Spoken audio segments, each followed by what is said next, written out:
Paano nga ba tayo tumutugon? Narinig ko kanina, sabi ko sa inyo, mamaya pagkatapos ng komunyon, tutulong tayo sa lahat ng mga nasalanta. No?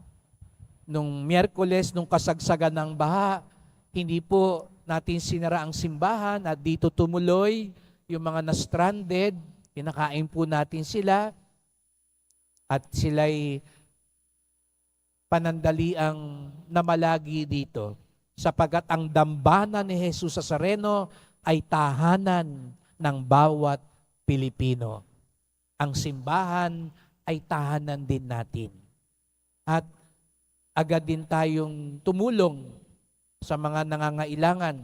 At tayo po ngayon ay partner, bagamat mamaya meron tayong second collection, ay sa tulong pa rin po ng mga deboto, ng mga nagmamalasakit na deboto, nang kumatok sa pintuan natin ng Caritas Manila sapagkat mula pa rin noong Miyerkules hanggang ngayon ay agad-agad namamahagi na po ng mga relief packs para sa mga nasalanta ang simbahan po ng Quiapo. Sa tulong po ninyo mga kadeboto, agad-agad po ay 1,000,000 piso ay binahagi natin para maibili na agad ng bigas, delata, safety packs at kits, mga banig, mga kumot para sa mga taong nasira ang kanilang mga ari-arian ng mga baha. Kaya hindi pa rin sapat po yun, kaya tutulong pa rin tayo. Kaya nga, napakaganda sa sandaling ito, maitanong natin, paano ba tayo kapag tayo haharap sa pangangailangan ng ating kapwa? Paano tayo kapag humaharap tayo sa sarili nating pangangailangan? Pag dumadating ang mga sitwasyong ito, ano ang ating tugon? Sa harap ng pangangailangan ng ibang tao. Sa ebanghelyo natin ngayon, narinig natin ng iba't ibang uri ng sagot. Nagtanong si Jesus Nazareno, saan tayo bibili ng tinapay upang makakain ang mga taong ito? Sa madaling salita, ang tanong ni Jesus Nazareno, paano natin tutulungan ang mga taong ito? Sabi ni Felipe, isa sa mga alagad ni Jesus Nazareno, kahit na may 200 denaryong tinapay na bilhin, hindi sapat para makakain kahit kaunti ang mga taong ito. Sa makatwid ang sagot ni Felipe, wala ho tayong magagawa. Hindi natin kaya ito. Yan daw ang unang uri ng sagot. Kapag may kaharap tayong problema, pangangailangan ng ibang tao o maging ng sarili natin, suko agad. Wala yan. Wala tayong magagawa. Hindi natin kaya yan.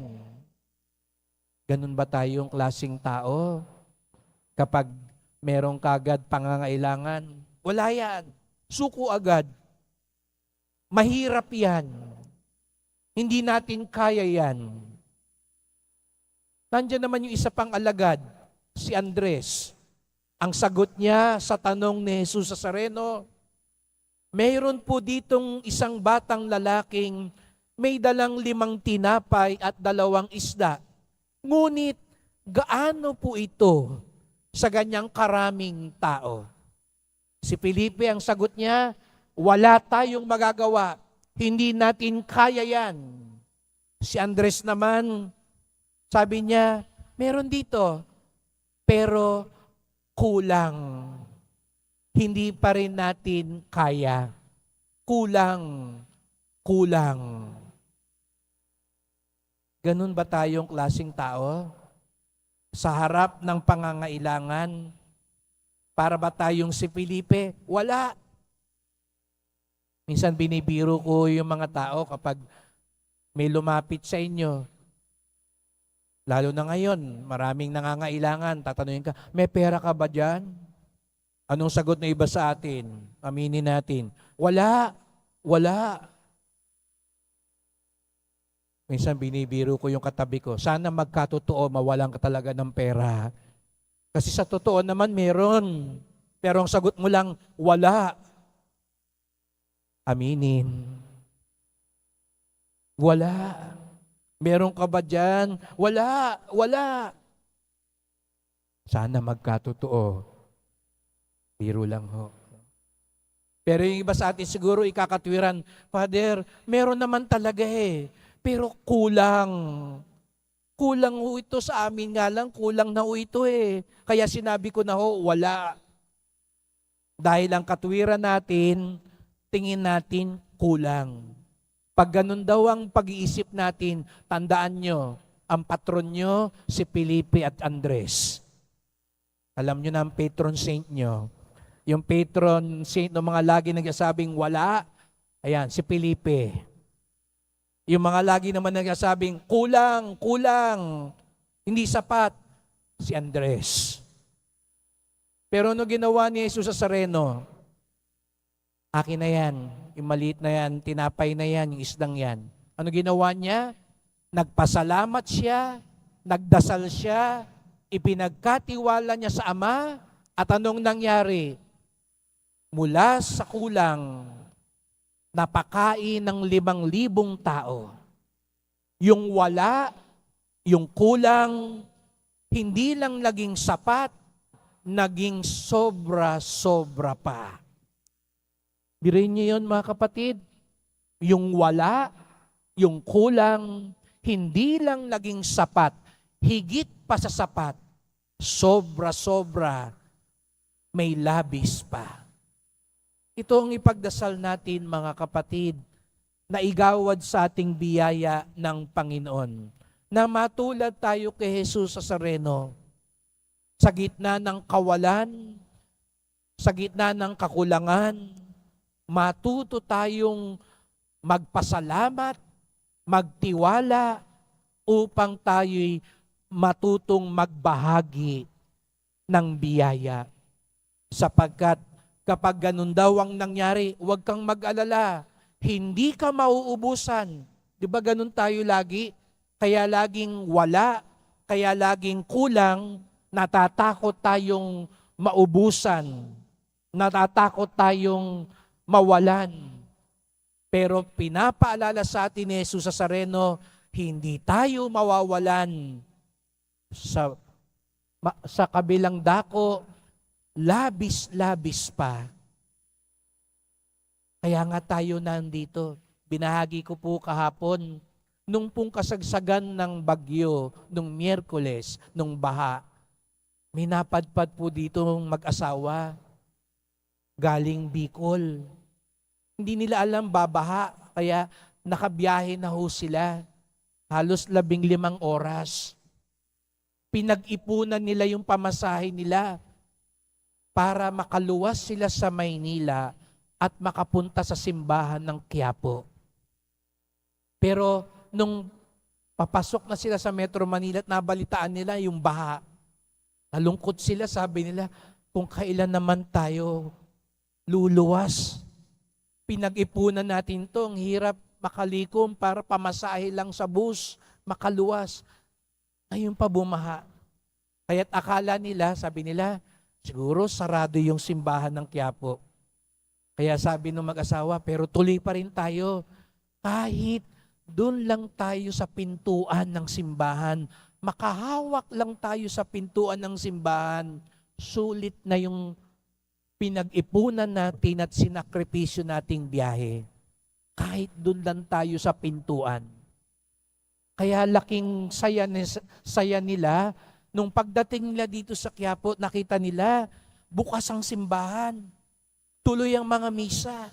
Kaya sabi nila, ay salamat, hindi sarado ang simbahan. Masaya na sila doon lang sa pintuan. Pero nakapasok sila. Nakasimba sila. At tuwan-tuwa pa rin sila nung natuklasan nila, maging yung pahalik sa likod, bukas pa din, tuloy pa rin, pinapapasok pa rin natin ang mga tao. Kaya pumanik sila sa likod at humaplos sa paanan ng Nazareno. Tuwang-tuwa yung mag-asawa. Umiiyak sa tuwa.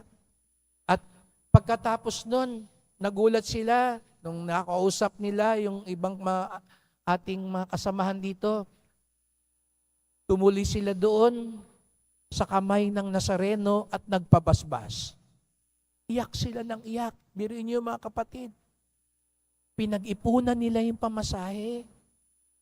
Halos 15 oras sila sa biyahe para lang makapunta dito sa Quiapo.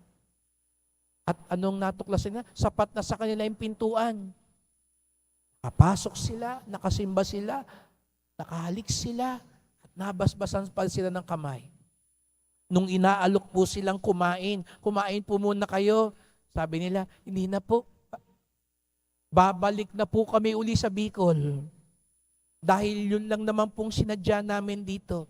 At tuwang-tuwa po kami sapagkat nakatuloy kami sa simbahan, sa tahanan ni Jesus Nazareno at ipinagkatiwala namin lahat sa Kanya.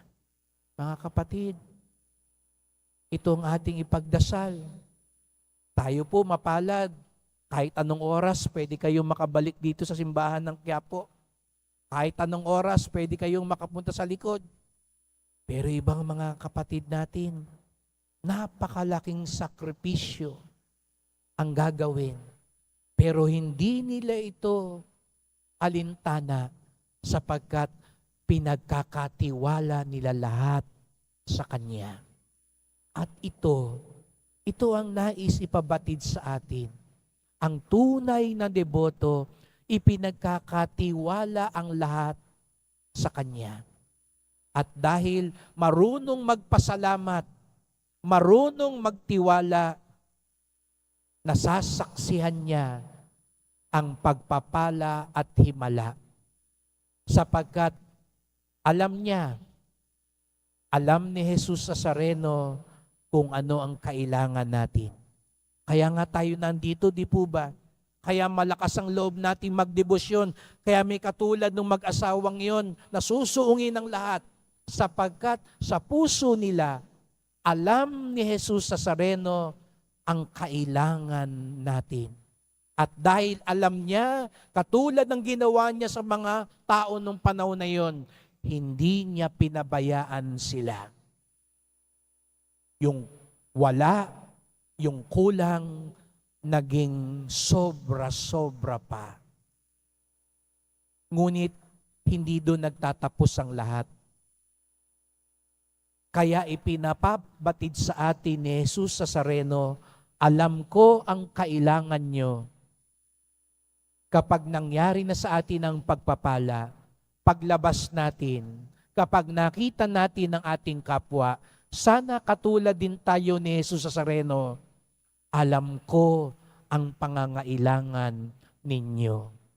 At katulad din ni Jesus Nazareno, tutugunan ko rin ang pangangailangan ng aking kapwa. Huwag naman sana tayo lang ang nakaranas ng himala. Tayo rin, tinatawag ni Jesus Nazareno, paglabas natin mamaya, marunong makiramdam. Alam ko ang kailangan ng aking kapatid, ng aking kapwa. At hindi ako magsasabing, wala, kulang.